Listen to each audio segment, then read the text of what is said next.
E aí, pessoal, fazendo aqui a meia culpa, né?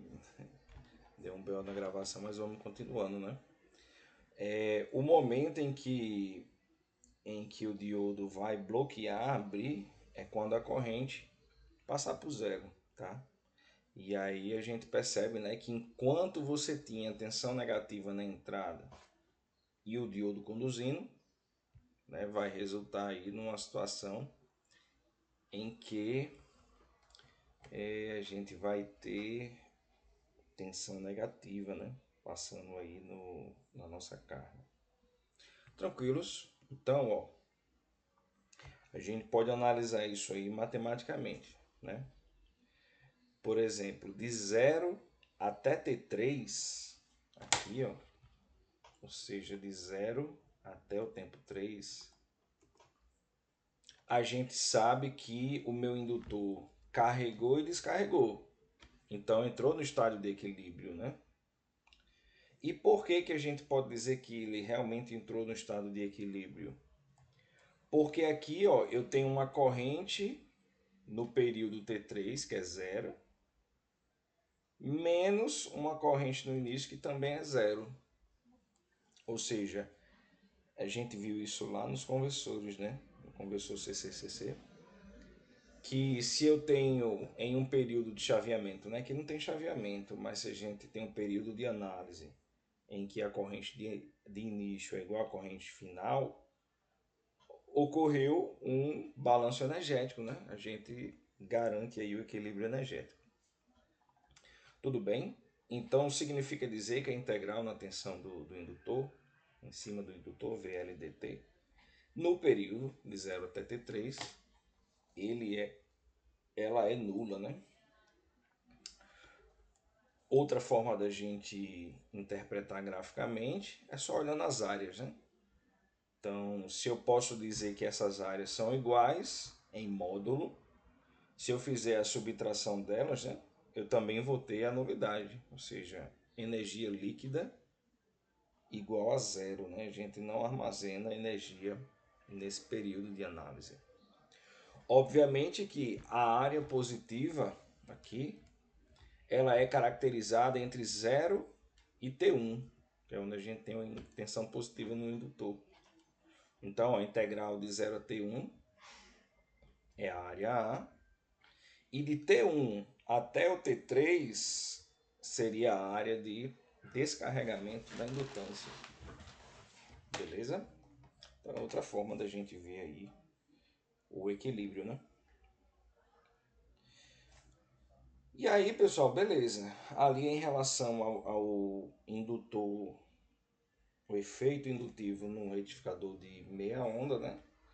E agora a gente vai falar um pouco sobre o retificador de onda completa, né? Que é algo que vocês também já viram lá na eletrônica, né? Convencional. Aqui é muito simples, pessoal, olha só. Vamos aqui a revisão, né? Como é que esse retificador funciona? Eu tenho 4 diodos em duas pontes, né? Ou em dois braços, desculpa. Tensão de entrada conectada aqui a D1, né? Ou no primeiro terminal, segundo terminal aqui nessa configuração aí de D2 e D3, né? Aqui, para a gente trabalhar com o pior caso, né? A gente vai considerar que existe uma fonte de corrente consumindo energia. Vejam, aqui a gente está generalizando qualquer carga. Porque vejam, né? Depois que a gente retifica o sinal, esse sinal ele vai estar em corrente contínua e uma carga de corrente contínua vai solicitar energia. Então, ó, essa fontezinha aqui é uma carga que está consumindo corrente constante, tá? Só que a gente viu lá na eletrônica que essa retificação de onda completa, a gente aproveita tanto o semiciclo positivo quanto negativo, não é isso? Então, se eu tiver VS positivo, aqui ó, positivo e negativo, a gente percebe que o positivo vai fazer com que D1 conduza, aí a corrente vai passar aqui ó, entrando na carga, passou na carga, voltou pelo negativo. E aí, ó, esse negativo aqui, o negativo do VS, vai fazer com que o D2 conduza, né? Ou seja, a corrente vai entrar por D1 e sair por D2. E vejam, né? A corrente ID que a gente fornece para a carga vai ser exatamente a corrente da rede, que a rede elétrica vai fornecer. Durante o semiciclo negativo, a gente já vai ver que aqui, eu não botei essa figura, né? Mas ó, vai ficar menos aqui em cima e mais aqui embaixo. A condução agora vai acontecer por D3, né? O semiciclo negativo aqui, e o positivo por D4. Então vejam, a corrente agora vai entrar por D4 e voltar por D2 ou por D3, não é isso? A gente vai ter aqui o negativo aqui, ó. Não, falei inverso, pessoal. Vamos lá. O negativo ficando aqui, ó, o negativo aqui, o positivo aqui.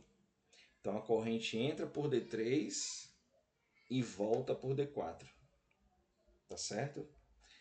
Aqui, ó, como consequência desse retificador, a gente vai ter o seguinte: a tensão que a gente vai entregar para a carga retificada é o módulo da tensão de entrada, ou seja, semiciclos sempre positivos. Obviamente que isso aqui dobra a frequência, né? E aí, quando a gente olha a corrente da rede, a gente percebe que o fluxo se inverte, né? Quando a tensão é maior que zero, a corrente da rede é a própria corrente da carga. E quando a tensão é menor do que zero, a corrente da rede vai ser a corrente da carga invertido, né? Porque a gente muda o sentido dos indutores, né? Chega, me desconcentrei aqui com os juros. A gente muda o braço, né? A gente muda os diodos aí que vão conduzir, certo? Então, né, aqui a gente tem esse perfil de tensão. Aqui, obviamente, a gente vai fazer uma análise do conversor sem a indutância ainda, né? Sem o efeito indutivo. Então a gente considera ali o LS igual a zero. E a gente também vai considerar que a tensão da rede de entrada é esse valor máximo aqui, o raiz de 2Vs, né? E um perfil senoidal, tá? Então vejam, a tensão da rede é essa senoide aqui, ó, Vs. E a gente viu também que, aqui assim, ó, deixa eu dar um zoom. A tensão que vai passar para a nossa carga é essa daqui, ó, Vd. É a tensão retificada. Vejam, semiciclo positivo e o que seria semiciclo negativo passa a ser positivo de novo, né? O que fica claro aqui também nesse gráfico aqui embaixo é que a corrente da carga é sempre constante, ó. Estão vendo? Sempre constante. Mas olha só, o que acontece na entrada desse retificador é que ora eu entrego a corrente no sentido e ora eu entrego no sentido negativo, oposto. A corrente da rede, ela tem que inverter o sentido porque ó, tensão negativa vezes corrente negativa vai dar uma potência positiva, né? Que continua indo para a carga. Então, por isso que na carga a gente vê corrente contínua. Mas na rede, como a gente viu aqui anteriormente, ora a gente tem ID e ora a gente tem menos ID. Isso faz com que a corrente que a gente drena da rede seja uma onda quadrada, pessoal. Isso daqui leva a uma elevadíssima distorção harmônica, né? Porque como é que eu represento uma onda quadrada como sendo uma soma de senos e cossenos, né? Vai ficar bem poluído. Então, ó, na prática, a gente vai fazer o seguinte, ó. Vamos analisar qual é o valor médio que a gente entrega de tensão para a carga no retificador de onda completa. Olhando para cá, pessoal, vejam só. Eu tenho aqui, ó, a forma de onda de tensão de entrada, só que em módulo na saída. Significa dizer que aqui eu tenho o dobro da frequência, né? Porque ó, agora eu estou repetindo a cada meio período da tensão de entrada, né? Mas beleza. O valor médio, né, dessa tensão que a gente vai entregar, a gente já conhece, né? 1 sobre o período integral da função de entrada.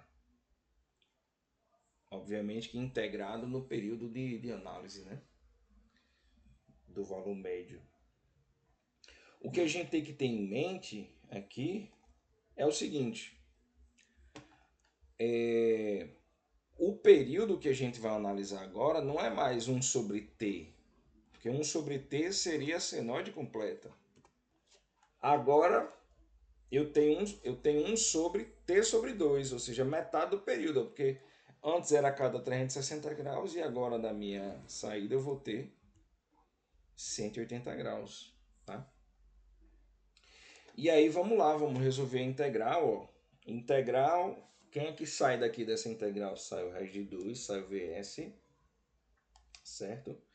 A integral do seno de ômega de t dt vai dar 1 sobre ômega. Vejam que ômega aqui é uma constante. E a gente está integrando em relação a t. Então vai sair, ó, a integral do seno é menos cosseno. Então já tem um menos. Só que aqui ó, vai ficar 1 sobre essa constante, 1 sobre ômega. Então fica menos 1 sobre ômega t sobre 2. Que multiplica essa constante, ó, raiz de 2vs, e aí agora cosseno de ômega t no intervalo de integração. E a gente vai ver o seguinte, pessoal, olha só. Eu vou pegar uma caixa aqui que eu não estou com comentário. Tem caixa de máquina de escrever, caixa de texto, pronto. Aqui rapidamente, vou fazer aqui um boladozinho, tá? Vamos ver se dá para... Ó, funcionou, né?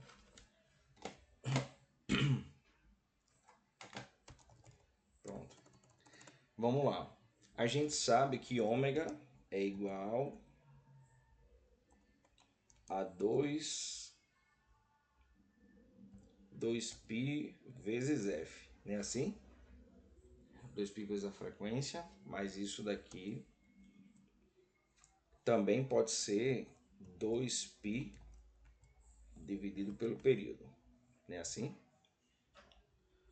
Isso significa, pessoal, que eu posso isolar o π. Vamos lá. Π igual, aí vai ficar ômega vezes t, não é isso? Eu passei aqui esse t multiplicando. E todo mundo eu vou dividir por 2. Pronto. Então chegamos a essa constante aí, ó, π é igual a ômega t sobre 2. Vejam, pessoal, ômega t sobre 2 é exatamente isso que a gente tem aqui embaixo, ó, ômega t sobre 2. Então aqui a gente já vai ficar com a constante, né? Uma constante que vai ser 1 sobre π. Tudo bem? Vejam que o π apareceu aqui, ó. Aí vamos lá, vamos fazer as contas, né? Vamos fazer as contas aqui, ó, que eu vou ficar com raiz de 2vs. E aí, ó, cosseno de t sobre 2, certo? Ou seja, cosseno de ômega t sobre 2, menos o cosseno de zero. Percebem? Aqui, ó, se a gente fizer a... Como é que eu posso dizer? O resultado dessa integral, né?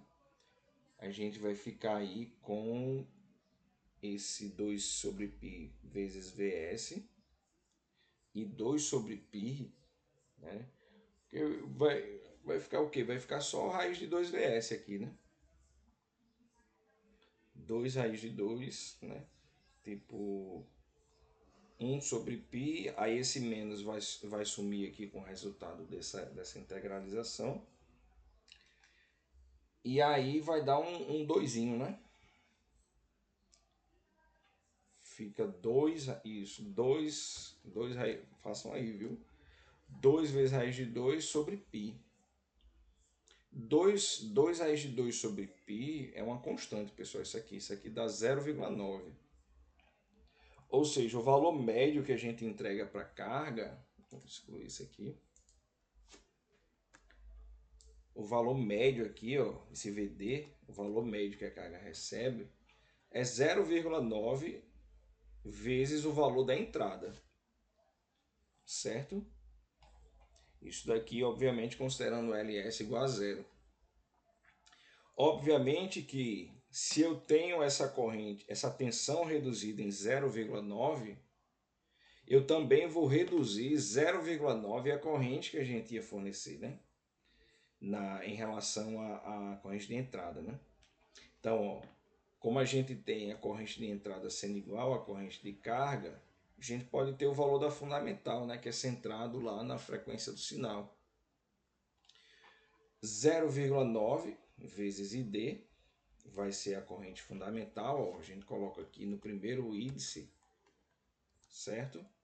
E a gente vai ver que o conteúdo harmônico, isso aqui vocês podem expandir, né, as expressões em série de Fourier, mas aqui para nós o que importa é saber que cada harmônico vai ter essa relação. Por exemplo, o harmônico vai ser sempre A fundamental dividido pela magnitude do harmônico. Então, por exemplo, e a gente só vai ter harmônico ímpar nessa situação. Aqui, ó, se eu tiver o terceiro harmônico, ele vai ser 1/3 da fundamental. Aqui, ó, porque é 1 sobre 3. Certo? Quinto harmônico vai ser 1 sobre 5, que dá 20%. 1 sobre 7, 1 sobre 9. Vejam que à medida que a gente aumenta, né, a ordem do harmônico, eu também vou ter aí uma redução da sua amplitude. A gente vai poder ver, pessoal, que nessa situação a gente tem todos esses harmônicos infinitos, né? Porque é uma onda quadrada, né? Então a gente tem uma onda de corrente totalmente poluída. Se vocês fizerem a simulação lá no PSIM, aí vocês vão perceber, né? Vão perceber aí que essa forma de onda de entrada aqui, ela causa, né, uma distorção harmônica elevada que pelo simulador vai dar isso aqui, 48,43% de distorção harmônica. E a gente também pode verificar o fator de potência, né, sabendo que o DPF é igual a 1. Por que é igual a 1, pessoal? Porque aqui, ó, eu não tenho indutância.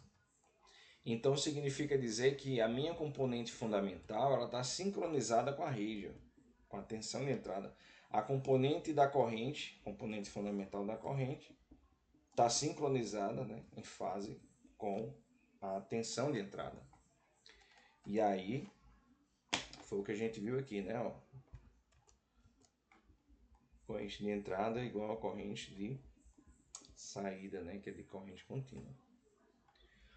Aqui, pessoal, vejam, se eu pegar então a questão daquelas relações entre fator de potência e fator de potência de deslocamento, eu tenho o fator de potência de deslocamento igual a unidade, né? Porque a fundamental está em fase com a tensão que dá origem à corrente. Só que eu sei que a corrente fundamental ela tem uma magnitude de 0,9 da corrente de entrada, que é o que a gente obteve ali no slide anterior. Então o fator de potência vai ser 0,9, que vai ser 1 vezes 0,9 dividido por 1. Então, assim, essa análise simplista aqui, ela só é verdade porque a nossa carga está consumindo uma corrente puramente contínua, puramente CC. Beleza? Então esse aqui só é verdade por causa disso, ó. Deixa eu ver se ainda tá gravando, porque da outra tinha dado um BO. Tá. Vamos lá, vamos continuando. Vocês entenderam isso, né? Aqui é o princípio da operação do retificador convencional que a gente aprende lá na eletrônica, né? Eu espero aí que vocês estejam afiados, né? Nesse tema.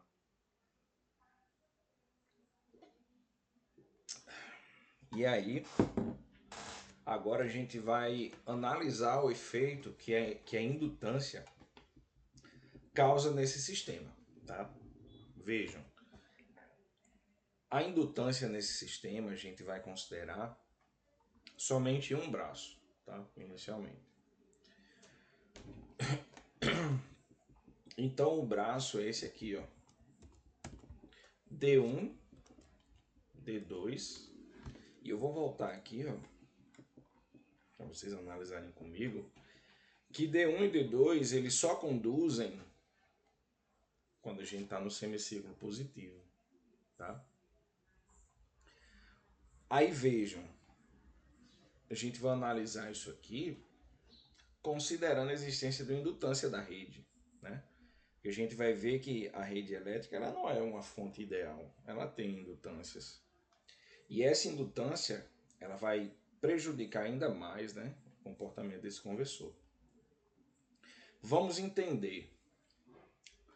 À medida que a gente tem esse semiciclo positivo aqui, ó, a gente percebe que se eu tenho a condução a partir de D2, aqui, ó, vamos voltar lá pro gráfico, né? D1 e D2. Vejam que hora eu vou estar conduzindo por um e hora eu vou estar conduzindo por outro, né? Nesse circuitinho aqui, ó. E aí, olha só, o que é curioso, né? Se eu tenho o D2 conduzindo e eu quero agora conduzir por D1, essa comutação ela não vai ser mais instantânea por causa desse indutor aqui, pessoal. Então, o que a gente vinha estudando, né, era aquele conversor ideal em que as comutações de tensão aconteciam instantaneamente. Só que aqui, olha só, quando o D1 começa a conduzir, devido ao acúmulo de tensão de energia no indutor na metade do período, e também porque ele causa um atraso de corrente, né? Devido a essas duas condições, o meu D1 ele começa a conduzir porque tem corrente positiva, mas ainda existe corrente no meu diodo 2 sendo forçado pelo indutor. Então aqui eu ficaria com os dois diodos conduzindo ao mesmo tempo, por um pequeno período de tempo, certo? Então olha só, na hora que a gente está com um semiciclo positivo, eu vou ter aqui nessa condição, nesse período, os dois diodos conduzindo. E o que é que vai acarretar isso, pessoal? O que é que isso vai ocasionar? O diodo 2 estando conduzindo com o diodo 1, eu dou origem a duas malhas.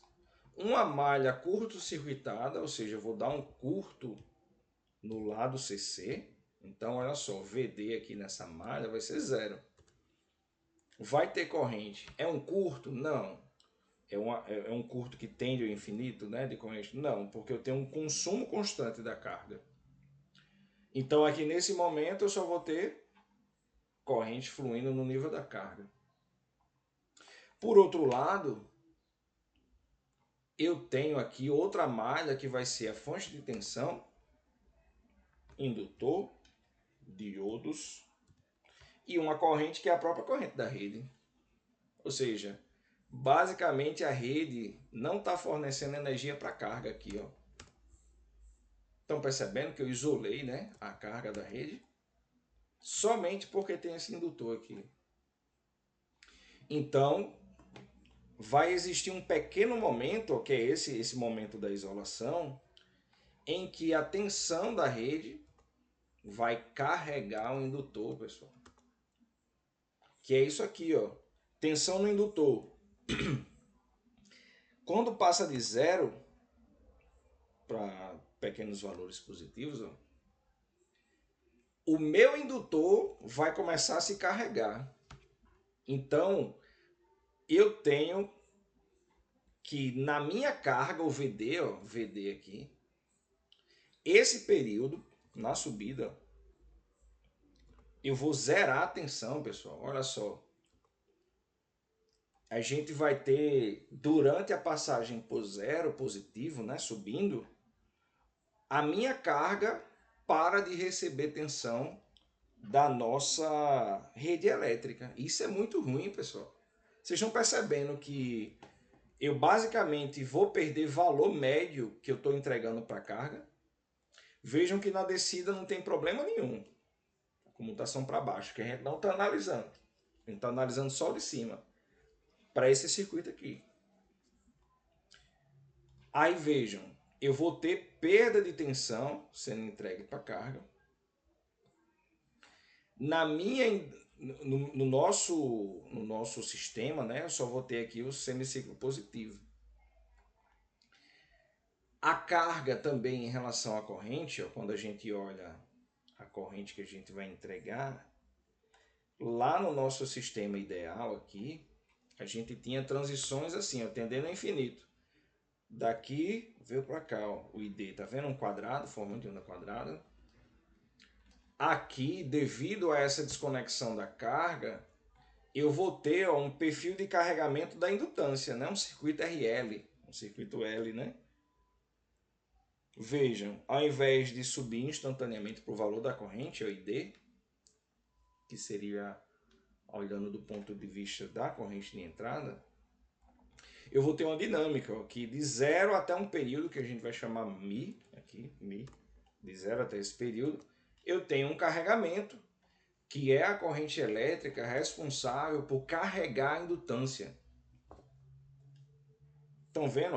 A indutância ela vai carregar e ela carrega armazenando corrente elétrica. Então é o que faz essa corrente elétrica aumentar seu valor. Vejam, isso aqui é durante o carregamento. Durante o descarregamento vai acontecer a mesma coisa. Ó. Tá certo? A indutância vai descarregar para o outro lado, carrega para o lado para cima. Então vejam, pessoal, quando a gente for lá na prática, a tensão em cima do indutor é uma tensão durante as comutações, ó, por zero, passagens por zero. Isso daqui causa uma... basicamente, ó, se vocês pegarem aqui, olharem para essa forma de onda, esse triângulo, é exatamente um pedaço da forma de onda de entrada que deixa de ir para a carga. Então, ao invés de eu ter um semiciclo inteiro completo sendo entregue à carga, eu vou perder um pedacinho, eu vou perder esses triângulos na transição. E a gente sabe que o valor médio é basicamente a área, né? O somatório das áreas, e aí a gente vai ter o quê? Menos valor médio. Então, um retificador ele é totalmente dependente, a sua qualidade, né, de retificação é totalmente dependente do valor da indutância da rede. Se for uma rede muito indutiva e você instala um retificador nessa entrada, você vai ter um valor médio de saída muito abaixo do que aquele que você projetou.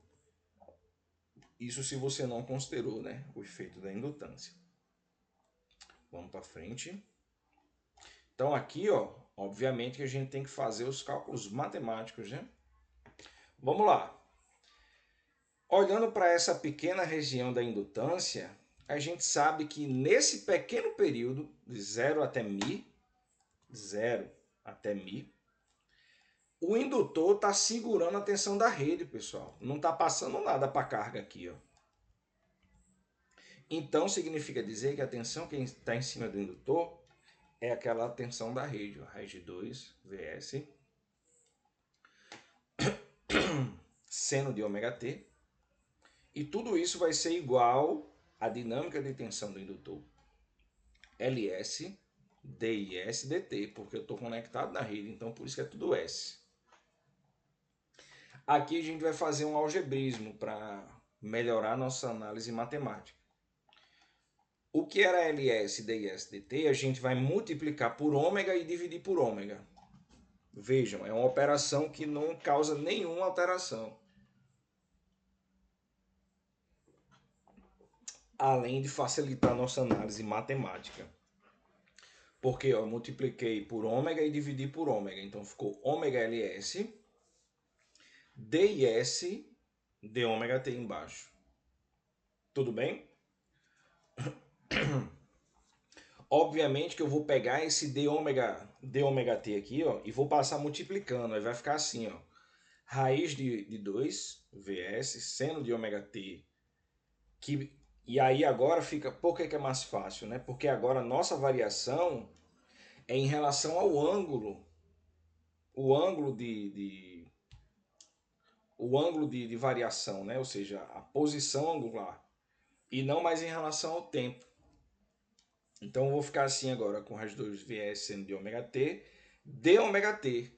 E aqui vai ficar somente o ômega ls dis, que foi o que a gente multiplicou aqui. Ó. Ômega ls dis.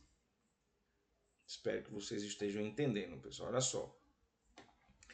Nesse pequeno período, esse período ele é determinado ó, por 0 e o seu limite μ. Que a gente vai dizer que é o período efetivamente em que o diodo bloqueia. Ou seja, na verdade a gente está dizendo o seguinte, ó, o diodo 2 tinha que parar de conduzir aqui. Ó. Idealmente, no mundo ideal, eu precisaria que o diodo 2 parasse de conduzir nesse momento. E aí eu teria o comportamento perfeito do retificador que a gente projetou. Só que eu sei que o diodo 2 não vai bloquear instantaneamente. E a gente vai ter que calcular quanto tempo ele vai passar até ele efetivamente bloquear a tensão que está sobre ele. Então a gente se refere muito a esse período de 0 a μ como sendo aí o intervalo o atraso de comutação. Então um diodo comum ele tem um atraso de comutação, que é o que a gente está calculando aqui, 0 a μ. O que a gente pode fazer, pessoal, é integrar, obviamente, para calcular essa área aqui. Ó. Se eu integrar essas duas expressões, eu vou ter alguma informação interessante sobre a energia que eu armazenei no indutor e também sobre o ângulo de evolução. Isso daqui que é o melhor, ou seja, eu consigo identificar a partir do ângulo quanto tempo eu estou passando com... Não, quanto tempo de atraso da comutação eu tenho. Então, ó, vamos lá, vamos integrar os dois lados aqui. Ó. A integral da tensão, ó, aqui, ó, integral da tensão, ela ocorre entre 0 e μ, que é esse pequeno período ó, de 0 a μ. Obviamente que nesse período, pessoal, olha só, a nossa corrente elétrica que sai da rede para a carga, ela está variando de onde até onde? De 0 até a corrente da carga, ID. 0 até ID. Então, o nosso integral aqui, ó, do lado direito em relação à corrente, também tem que ser nos valores limites, né? Então, ó, integral de 0 a μ, esse armazenamento de energia, dessa tensão aqui, tem que ser igual a esse armazenamento aqui de corrente, tá? Então, ó, ômega ls são constantes, integral de 0 a id de DIS, que é a corrente de entrada. Obviamente que aqui eu tenho uma constante, né? Então vai ficar ômega ls e d. Então esse lado aqui ficou mais fácil, né? Então vamos lá. Eu vou então ó, simplesmente obter essa área. Vejam que essa área é importante da gente saber, porque eu vou saber quanto de tensão que eu vou perder no retificador. Então, ó, a área μ vai ser o valor médio, a integral daquela expressão de 0 a μ, e também vai ser igual a ômega ls e d. Vejam, né? Aqui, ó, se eu fizer a integral do seno, eu vou ter menos o cosseno. Raiz de 2vs é constante. E aí eu ficaria com cosseno de μ menos cosseno de zero. Cosseno de zero é 1. Como está invertido, aí fica 1 menos cosseno de μ. Então, se eu igualar essas duas coisas aqui, ó, eu vou ficar com raiz de 2vs 1 menos cosseno de μ igual a ômega ls d. E aqui, pessoal, para a gente é importantíssimo isolar o cosseno de μ. Isolando o cosseno de μ, eu vou ficar com isso, ó. 1 menos ômega ls d dividido por raiz de 2vs. Gente, essa é uma expressão importantíssima, porque ó, o cosseno de μ, ou seja, o cosseno do ângulo do atraso, depende da frequência, depende da indutância da rede, depende da corrente da carga e depende da tensão de entrada, né? Então vejam, aqui ó, a gente pode perceber que se eu aumentar LS ou aumentar ID, eu vou ter um aumento no meu cosseno desse μ, ou seja, o meu ângulo está aumentando. O que é que isso significa? Que eu estou atrasando ainda mais a comutação do meu diodo. E o que era esperado, né? Se eu tenho uma elevada corrente de carga consumindo energia no meu retificador, ou se eu tenho elevada indutância da rede elétrica, eu vou ter uma pior operação do meu retificador. Porque ele vai atrasar mais na comutação e eu vou deixar de entregar a tensão. Vejam que uma forma da gente diminuir o atraso é trabalhar com tensões de entrada elevadas, né? Se eu colocar um VS maior, um valor máximo de pico aqui, né, raiz de 2 VS, eu também vou ter uma redução desse atraso. E o inverso também é verdade, né? Vejam aqui, ó, que para o caso em que a gente tem uma rede elétrica ideal, com LS igual a zero, eu ficaria com cosseno de μ igual a 1, ou seja, o ângulo é zero. A gente entra no caso ideal. Eu ficaria com 0 graus de atraso, ou seja, comutação instantânea. Tudo bem? E aqui, obviamente, ó, se a gente fizer o valor médio dessa tensão que a gente está entregando para a carga, ficaria assim, ó, 1 sobre 2π, que é o período, integral de 0 a π, o valor aqui da tensão, e a gente ficaria com 2 sobre 2π, que é basicamente a metade, né, pessoal? A metade do que a gente tinha lá no retificador de meia onda. Lembram? Então aqui, ó, isso daqui seria, né, o efeito, né, o efeito que a gente vai perceber na tensão que a gente entrega lá na carga. Vamos lá. Isso daqui seria aquela condição ideal, né? Comutação instantânea. 0,45 VS. Por que isso aqui é a condição instantânea, pessoal? Porque eu estou dizendo que a tensão que eu entrego para a carga, ela está partindo de zero, pessoal. Estão percebendo? Só que se eu tenho indutância, agora eu tenho um atraso μ. E esse atraso faz com que agora a integral da tensão que eu entrego para a carga não comece em zero. Ele começa em μ. Ou seja, eu perdi tensão. Então, olha só. Agora, se eu tenho a indutância na rede, essa mesma integral, esse mesmo cálculo do valor médio, ele tem que começar a partir de π. E não mais a partir de zero, aqui embaixo. Então vai ficar VD igual a 1 sobre 2π, integral de μ até π.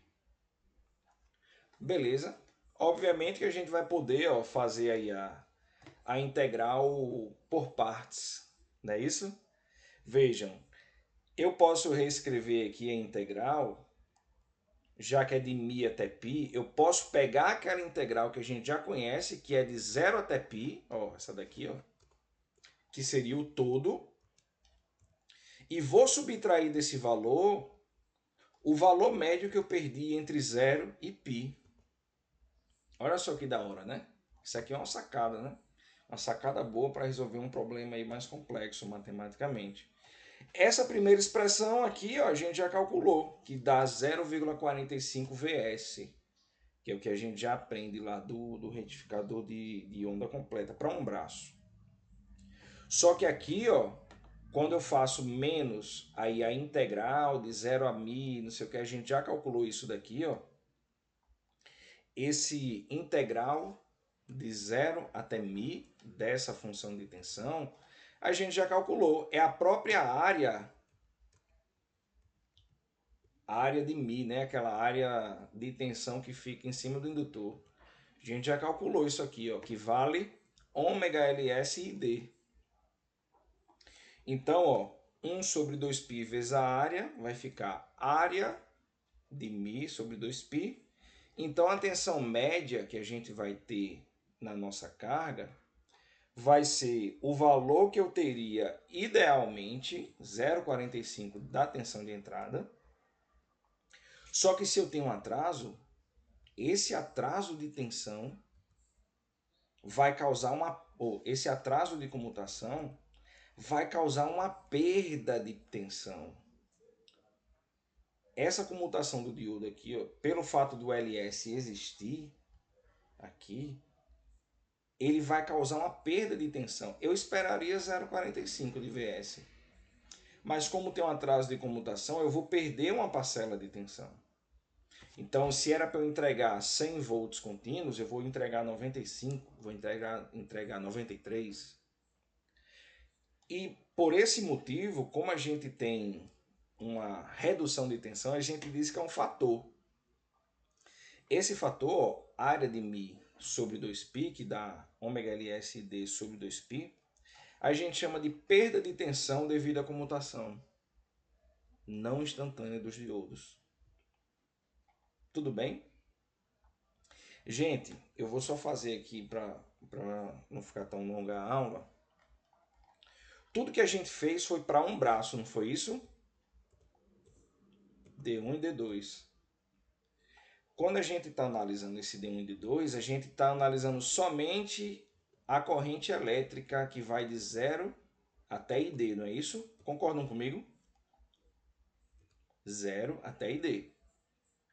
Se eu quiser analisar agora os dois braços, esses dois braços aqui, ó, a gente analisou D1 e D2.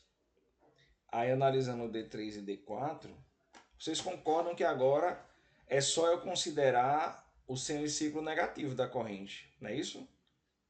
Então tudo que a gente fez vai ser mantido e o que a gente vai amplificar aqui para se tornar um retificador de onda completa, a gente estava analisando só um braço dele, né? Para analisar os dois, eu vou considerar o ID positivo e o ID negativo. Então tudo que a gente fez é só refazer as contas, só que agora a gente vai considerar isso aqui, ó.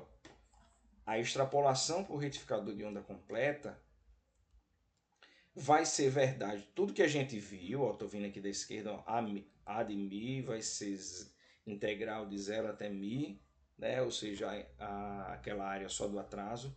Só que agora a integral da corrente não é mais de 0 até ID. Vai ser de menos ID, né, o valor negativo, até ID positivo. Como consequência, esse lado aqui da integral vai ser o dobro. A gente tinha obtido isso aqui, ó, como sendo ômega ls e d, porque era somente a parcela positiva de d. Considerando as duas, positiva e negativa, eu vou ter duas vezes 2 ômega ls e d. Então, como é que eu aplico isso para o nosso retificador completo? Primeiro, o cosseno do ângulo agora vai ser 1 menos 2 vezes ômega ls e d, dividido por raiz de 2 Vs. Veja que só apareceu 2 aqui, ó. Tranquilos? E no valor médio? O valor médio vai ser o valor da retificação, que a gente já conhece, já dá para fazer para os dois períodos, que seria 0,45 para cada um, então dá 0,9 vezes Vs, a gente já viu isso aqui também. Só que agora, aquela perda de tensão devido à comutação não instantânea, vai ser 2 vezes ômega LSD dividido por π. Beleza? E aqui, pessoal, é bem interessante, né? Porque agora a gente está considerando o semiciclo, o ciclo positivo e negativo, né? E a gente tem valor de corrente na carga entrando e saindo, então fica mais simples da gente entender como é que essa perda de tensão acontece.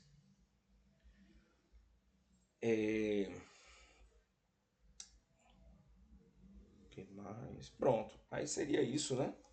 A gente tem aqui 2 sobre raiz de 2, a gente faz a radiciação, né? Aqui, radiciação não, radiciação acho que é. Multiplica por raiz de 2, divide por raiz de 2, né? E aí a gente chega nesses valores, né? Próxima aula, né, a gente já vai fazer alguns exercícios e algumas simulações. A gente vai dar uma extrapolada depois para o retificador trifásico, né? Que aqui a gente está no monofásico, a gente fez o de meia onda e o de onda completa, tá certo? Então vamos lá, vou encerrar a linha por aqui e até mais.